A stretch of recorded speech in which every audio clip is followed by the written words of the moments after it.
Kamusta mga kaibigan? Halina at ating pakinggan ang isang kwento na magbibigay sa atin ng inspirasyon, saya at kilig. Pero kung bago ka pa lang sa akin channel, pakiclick ang subscribe button, pati na rin ang bell icon para lagi kang updated sa parating pa na upload. Hello bro! Ano na ang nangyari sa mga pinapalakad ko sa iyo ha? Bakit ang tagal naman at hanggang ngayon, wala pa rin tayong mahanap na kahit ano tungkol sa kanila? Inis niyang wika kay Alvin. Relax bro, huwag kang mag-alala. Malapit mo nang makuha ang mga sagot na gusto mo. Sa gagawin namin, wala nang magagawa pa ang pangaharang nila sa pag-iimbestiga namin. Kaya chill ka lang bro, mayabang na wika ni Alvin. Siguraduhin mo lang yan bro.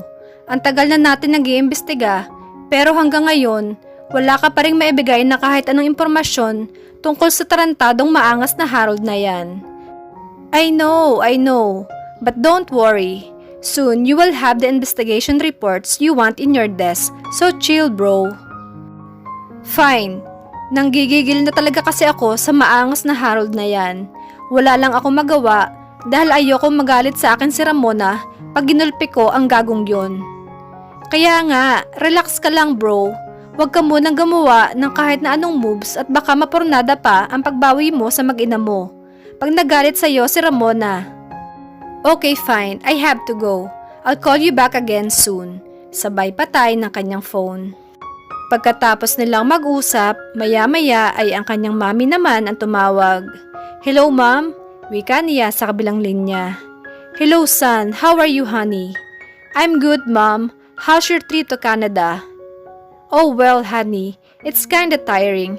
You know naman na nagpunta kami doon to check our business. Wika ng kanyang ina. So, how is it?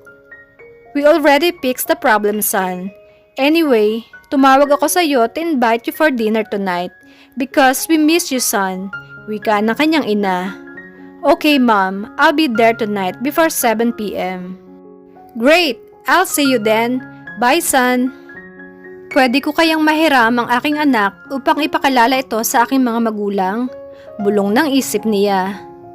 Kinuha niya ang phone at dinayal ang numero ni Ramona.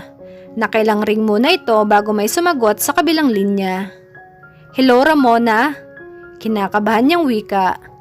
Yes, what can I do for you Miguel? Formal na wika ni Ramona.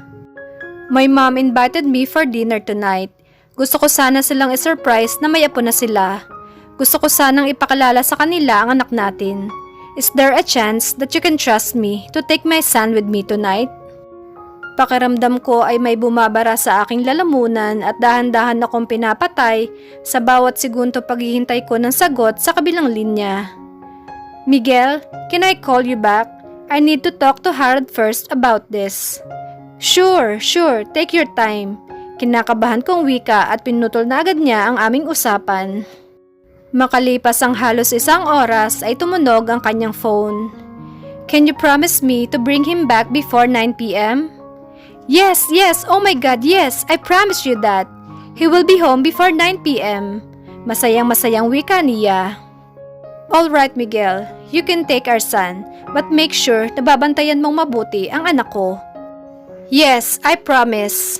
Okay, I will drop him off to your house around 6 p.m., okay? Alright, thank you so much.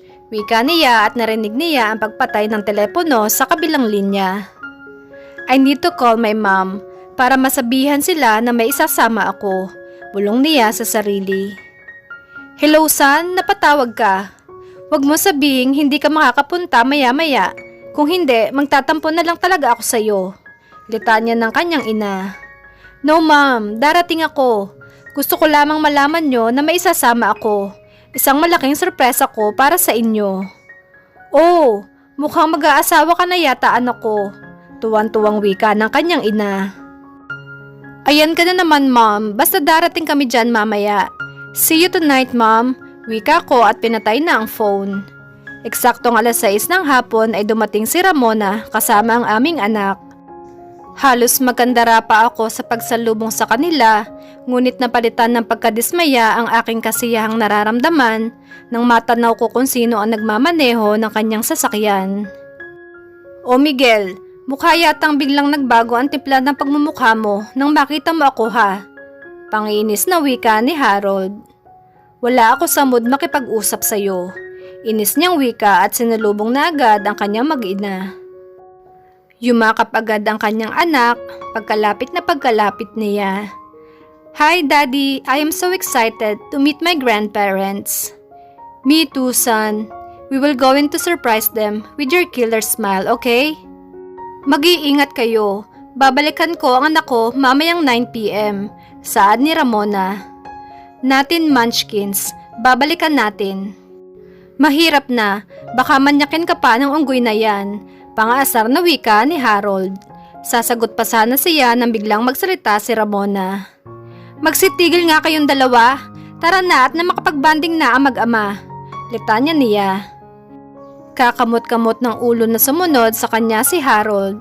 Kung wala lang dito ang kanyang anak, kanina pa niya binasag ang pagmumukha ng lalaking yun. Halika na sa loob, son. May binili kong ice cream para sa'yo. Wow, talaga Daddy? Excited niyang wika. Yes, kaya halikan na at namakain mo na. Magbihis na rin ako para makalis na agad tayo.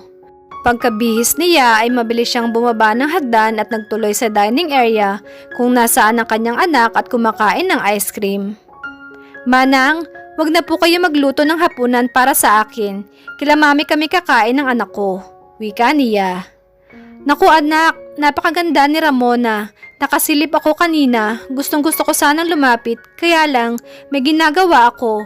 Para siyang isang diyosa sa kagandahan. Nakangiting wika ni Manang Belen.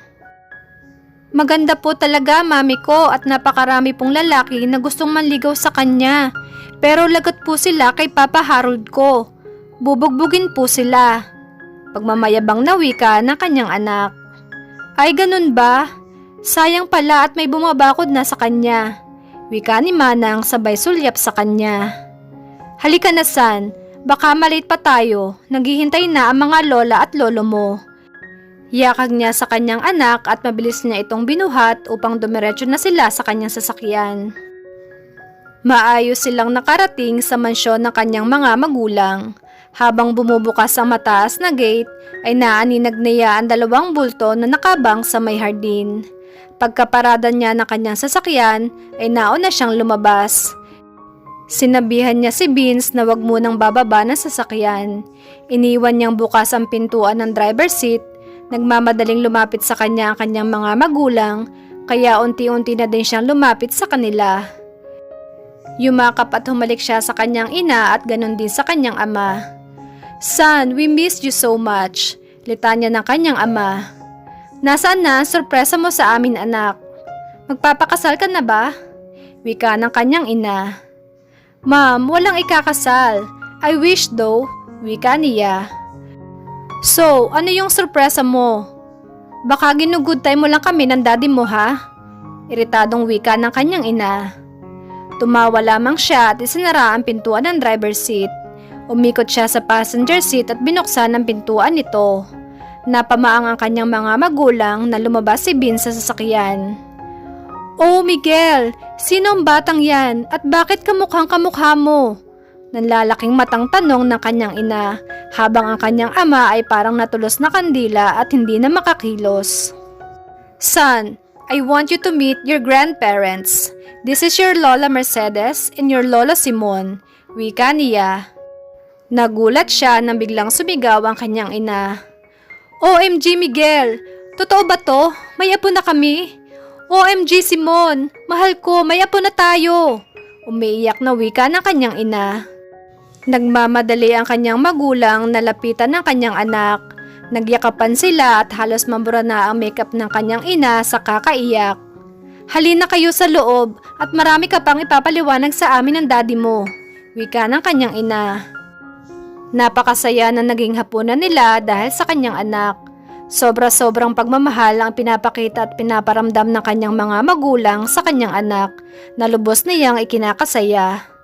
Manang, Pakidala muna po si Bean sa taas sa room ni Miguel at may pag-uusapan lang kami ng aking anak. Utos ng kanyang ina sa kasambahay. Ipaliwanag mo nga sa amin kung ano ang nangyari at bakit nagkaroon ka ng anak. Umpisa ng kanyang ama. Dad, para namang di mo alam kung paano gumawa ng bata. Natatawan niyang sagot. Aba at namemeloso po ang lokong to. Inis na wika ng kanyang ama. Hinawakan ng kanyang ina ang kamay niya at nakangiting nagtanong. May asawa ka na ba anak? Nasaan ang asawa mo? Bakit hindi mo siya isinama dito? Usisa ng kanyang ina. Napaupo siya ng tuwid at tumitig sa kanyang mga magulang.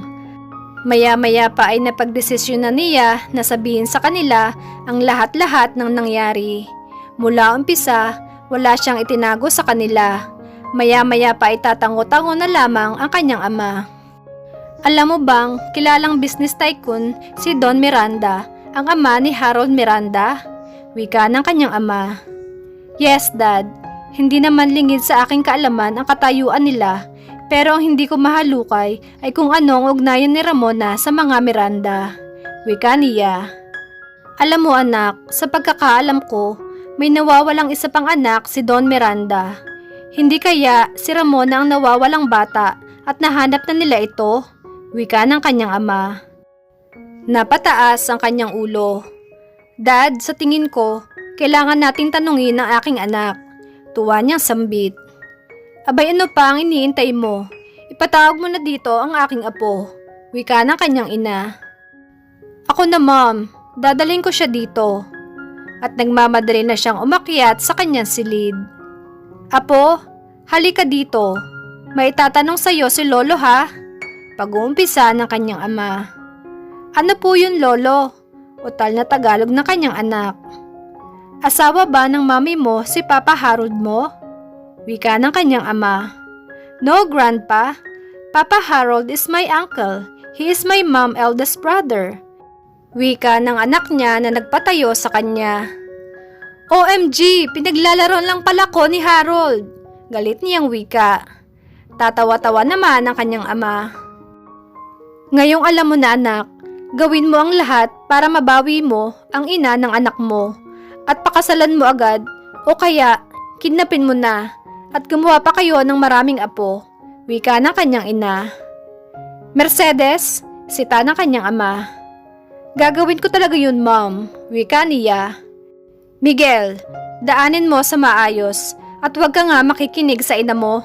Sita ng kanyang ama.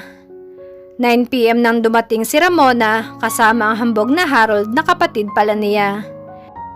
Good evening, Miguel. Susunduin ko na sana ang aking anak. Wika ni Ramona na hindi makatingin ng diretso sa kanya. Pasok muna kayo. Yaya niya sa kanila. Iginiyan niya ang mga ito sa salas upang makaupo. Saglit lang, tatawagin ko ang anak natin. Wika niya. Tiningnan siya ng masama ni Harold at hindi niya iyon pinansin. Sarap jombagin ng brother-in-law ko. Wika ng isip niya. Pagbaba nila ng hagdanan ay mabilis na yumakap si Bean sa kanyang ina. Mommy, I miss you. Wika ng kanyang anak sabay yakap sa kanyang ina. Beans, tawag niya. Yes, Daddy, tanong na kanyang anak. Binulungan niya ito. Yung sekreto natin ha, wag na wag mong sasabihin sa kanila. Bulong niya sa kanyang anak. Yes po, Daddy. Sabay yakap sa kanya ng kanyang anak at ginantihan niya rin ito ng yakap at hinalikan sa noo. Magpapakabait ka ha at lagi ka makikinig sa mami mo, okay? I'm always a good boy, Daddy. That's my boy. I love you, son. I'll see you again soon, okay? Litanya niya. I love you too, Daddy. Nakangiting wika ng kanyang anak at tuloy na siyang kinuha ng kanyang ina. Alis na kami, Miguel. Late na din kasi. Wika ni Ramona. Let's go, wika ni Harold. Pinagmasdan lamang niya ang paglayo ng sasakyan ng mga ito. Ipinapangako ko, nagagawin ko ang lahat para mabawi ko sila, lalo na ngayong alam ko na ang totoong relasyon nila ni Harold. Kung kinakailangang kidnapin ko si Ramona at ang aming anak ay gagawin ko, makasama lamang sila. Mahal na mahal ko si Ramona lalo na ngayon na may anak pa kami. Kaya gagawin ko ang lahat, mabuo lamang ang aming pamilya.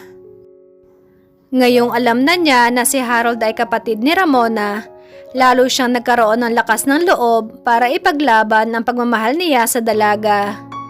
Ngunit magtagumpay kaya siya sa kung ano man ang binabalak niya? Sabay-sabay nating alamin sa susunod na kabanata ng ating kwento. Maraming salamat!